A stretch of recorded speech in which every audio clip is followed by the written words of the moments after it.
สบายดีเด้อสบายดีพ่อแม่พี่น้องมาเด้อมากินข้าวเย็นนำกันอาหารมื้อเย็นมื้อนี้ก็บ่มีหยังหลายเด้อพี่น้องบ่ได้มีข้าวบ่ได้มีน้ำบ่ได้มีปลาอีหยังเด้อมื้อนี้เด้อมื้อนี้ก็จะกินพิซซ่าพี่น้องมื้อนี้พิซซ่าค่อยนี่ก็ซื้อมา2ถาดเนาะถาดนึงนี่ก็เป็นหน้าบาร์บีคิวแล้วก็อีกถาดนึงนี่ก็เป็นหน้าชีสแล้วก็เป็นหน้าแฮมเนาะแต่ว่ามื้อนี้ค่อยก็คือว่าหั่นแหละค่อยสิเอากุ้งมาเพิ่มเพราะว่าซื้อกุ้งมาต่างหากเนาะเพราะว่าหยังอันเขาเจ้าเฮ็ดมานี่มันก็ค่อนข้างแบบว่า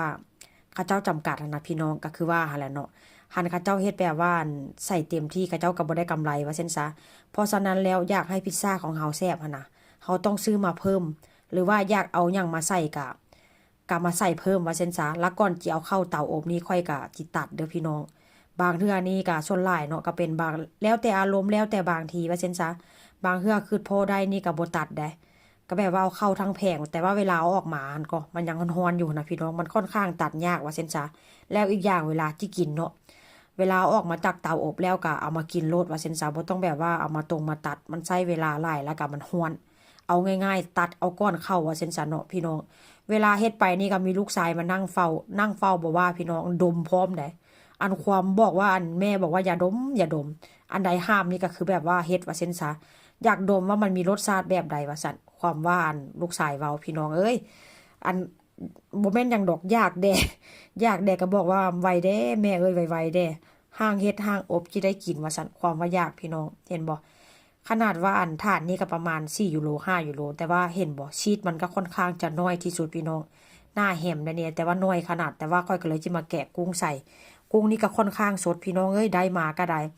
ด้แบบเป็นกล่องมาเนาะก็ซื้อมาได้หลายมื้อแล้วล่ะว่าซั่นซะแต่ว่าเอาอันใส่ตู้แช่แข็งไว้แกะกุ้งนี่ก็สำนาญขนาดใดพี่น้องเพราะว่าหยังอันอาชีพเก่าเมื่อก่อนเนาะไปอยู่จังหวัดสมุทรสาครไปอยู่โรงงานแกะกุ้งพี่น้อง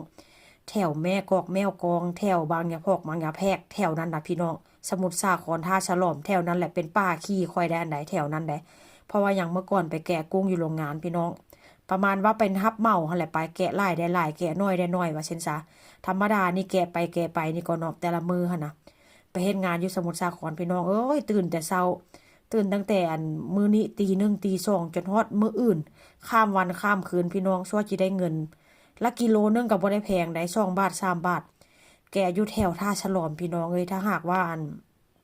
ผู้ใดไปเฮ็ดงานอยู่แถวท่าฉลอมก็สิฮู้จักแล้วเนาะเฮ็ดทุกอย่างเมื่อก่อนก็ไปเฮ็ดงานอยู่สมุทรสาครทั้งแกะกุ้งอยู่โรงงานทั้งไปคัดกุ้งอยู่นอกบ่อแล้วก็ไปแกะหมึกนี่ก็แกะเทื่อเดียวเนาะแม่พาไปว่าซั่นซะแล้วก็มีแบบไปแล่เนื้อเนื้อปลาพี่น้องเอ้ยสารพัดแม่พาไปเฮ็ดในสมัยก่อนตอนเป็นยังน้อยพุ่นละอายุ13 14กำลังเป็น